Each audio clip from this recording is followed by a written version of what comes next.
Well, aged care advocates are calling for an audit of residential care homes on their infectious disease protocols in the wake of the coronavirus outbreak. It's now been confirmed a 95-year-old woman died and an 82-year-old man is infected after contracting the virus. Let's go live now to Ian Yates. He is the Chief Executive of the Council of the Ageing. Ian Yates, this is really the worst possible news. We know that elderly people are most susceptible to this virus. There's been one death from this infection in a nursing home. Another elderly resident is infected. Governments, both state and federal, doing enough? Look, governments are certainly been on the front foot in this regard, but as you pointed out, we called a couple of days ago for an audit of the perhaps more susceptible aged care facilities. I'm pleased to say that that's certainly happening. I've just been listening to Janet Anderson, the Aged Care Quality and Safety Commissioner, describing that on national radio. Many aged care providers have been on the front foot since late January on this.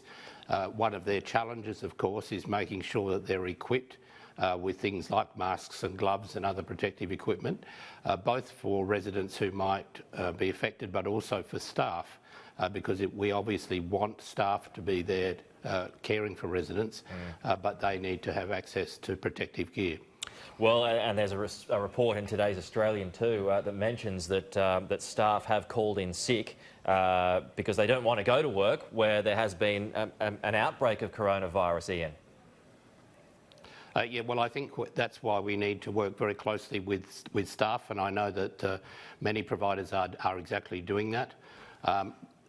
Clearly, this is something that the reports about things like mass purchases of toilet paper and so on indicate that the potential for panic is one of the biggest dangers that we have here. So it's necessary that everybody engaged in this, the providers, the government, the unions, and advocates are working closely to ensure that the protocols that are there for ensuring that every precaution is taken about infection control in aged care are followed rigorously and with the highest priority, that staff are engaged in that process, and as I said, that the protective gear is available for them. Then we know that the risk is actually very low. Yeah, look, the risk is low, absolutely, but this particular nursing home in our neck of the woods here at Macquarie Park in Sydney, where these two infections have occurred, there's reports of staff walking off the job. Do you know anything about that and how this particular nursing home is operating? I only know what I've read in the media. As I said, the Commonwealth Government has convened a meeting of stakeholders here in Canberra tomorrow, where those kind of issues will be worked through. I do know that there have been responses and the facility is being staffed, and that the Chief Medical Officer has already flagged that what he called bringing in surge staff to assist might be necessary. For example, it could be that some staff are symptomatic and need to be isolated, and therefore we need backup people available to come into a nursing home in that circumstance. Are the backup people available though? I mean, we've seen reports of, you know, staff shortages across the aged care sector for so many years now. That's why we're getting a Royal Commission essentially into the aged care sector. I mean, where do you find those backup staff, Ian? Well, I think firstly we have a Royal Commission for a large number of reasons, not just staffing issues. And I would also say that a great majority of aged care providers are well staffed, and for a larger provider, they will have the capacity to pull in staff from other areas of their services. People may have to be asked to work extra rosters to do that. But we also have access to the whole of the staffing of the health system, and that's where the Commonwealth health system working in conjunction with the aged care system is so important. Tomorrow's meeting is being chaired by both the Chief Medical Officer and the Minister for Aged Care, Richard Colbeck. So I think we will see efforts to make sure that those two work hand in glove on this.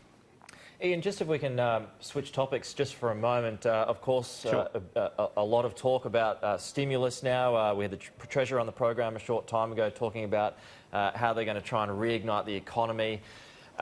Rates were cut this week by the Reserve Bank. What would you say about those cuts, particularly when it comes to deeming rates?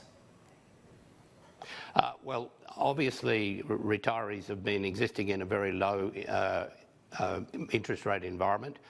With regard to deeming rates, what's called the lower deeming rate, that's for amounts up to a bit over $50,000, which is currently at 1%, in our view ought to be cut in half.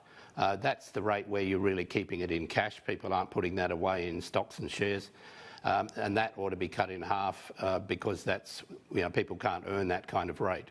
I also think that if the government is looking to stimulus, one of the things that we do know is that pensioners will spend every cent that they've got, and that's a good area to look at. There is a government retirement income review happening at the same time, so government won't want to be preempting that. But if the government was inclined to give some stimulus funds to pensioners, they would know that it would flow into the economy pretty quickly. Yeah, we'll wait and see. Ian Yates, thanks so much for your time.